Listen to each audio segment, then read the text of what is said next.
நாகை தெற்கு வீதியில் இன்னும் சற்று நேரத்தில் விஜய் பரப்புரையில் ஈடுபட இருக்கிறார். விஜய் என்ன பேசப் போகிறார், மாவட்டத்தினுடைய பல்வேறு பிரச்சனைகளை குறிப்பிட்டு பேசுவாரா என்ற எதிர்பார்ப்பெல்லாம் எழுந்திருக்கிறது. இந்நிலையில் களத்திலிருந்து செய்தியாளர் ராஜசேகர் இணைப்பில் இருக்கிறார். ராஜசேகர், விவரங்கள் என்ன?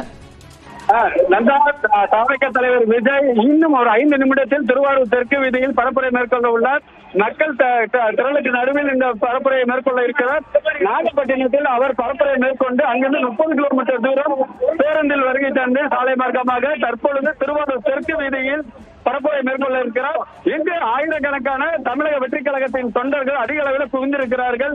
பெண்கள், இளம் பெண்கள் உற்சாக நடனமிட்டு அவர்களை வரவேற்று வருகிறார்கள். அவருடைய வாகனத்தின் முன்பாக இருசக்கர வாகனங்கள் அதிக அளவில் வருவதால் அந்த அவருடைய வாகனம் என்பது ஊர்ந்து வரக்கூடிய ஒரு சூழல் ஏற்பட்டிருக்கிறது.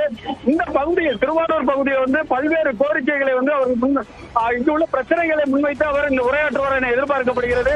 ஏற்கனவே தொடர்ந்து இந்த பகுதியில் திமுக சட்டமன்ற உறுப்பினர் தொடர்ந்து இங்க வெற்றி பெற்றவர்கள் நிலையில முதல் முறையாக தாவேகாவின் தலைவர் விஜய் இங்கு பரப்புரை மேற்கொள்ள இருக்கிறார். நந்தா, நிச்சயமாக நீங்க குறிப்பிட்டது போல திருவாரூர் அப்படின்றது திமுகவுக்கு மிக முக்கியமான ஒரு பகுதி. அந்த இடத்துல விஜய் தற்போது பரப்புரையில் ஈடுபட இருக்கிறார்.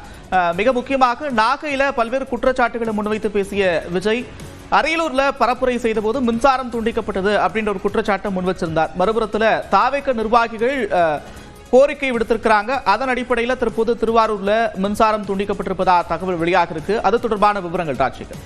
கண்டிப்பாக நந்தா, திருவாரூர் ஏற்கனவே சொன்னது போல திருவாரூர் என்பது திமுக அதிக அளவில் தொடர்ந்து வெற்றி பெற்ற ஒரு தொகுதியாகும். இந்த தொகுதியில தான் முதலாக தாவேகா தலைவர் விஜய் பரப்புரை மேற்கொள்ள இருக்கிறார். அது மட்டும் இல்லாமல் தற்பொழுது திருவாரூர்ல கடந்த 1 மணி நேரமாக தெற்கு வீதியில் மட்டும் மின்சாரம் என்பது துண்டிக்கப்பட்டிருக்கிறது.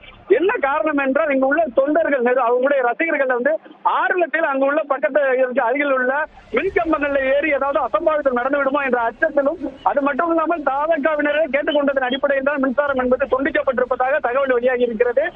அது மற்றொரு விஷயமாக பார்க்கப்படும் என்றால் இங்கு விவசாயம் சார்ந்த மாவட்டம், விவசாயத்திற்கு முக்கியத்துவம் அளிக்கும் விதமாக இவர் உரையில் இருக்கும்.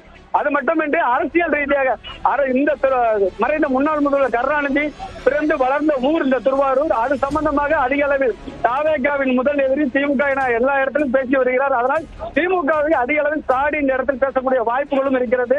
அங்குள்ள தொண்டர்களும் அதை எதிர்பார்த்து காத்திருக்கக்கூடிய ஒரு சூழல் தான் நிலவுகிறது. என்னண்டா, நன்றி ராஜசேகர், இணைப்பிலிருந்து கருத்துக்களை பகிர்ந்து கொண்டமைக்காக.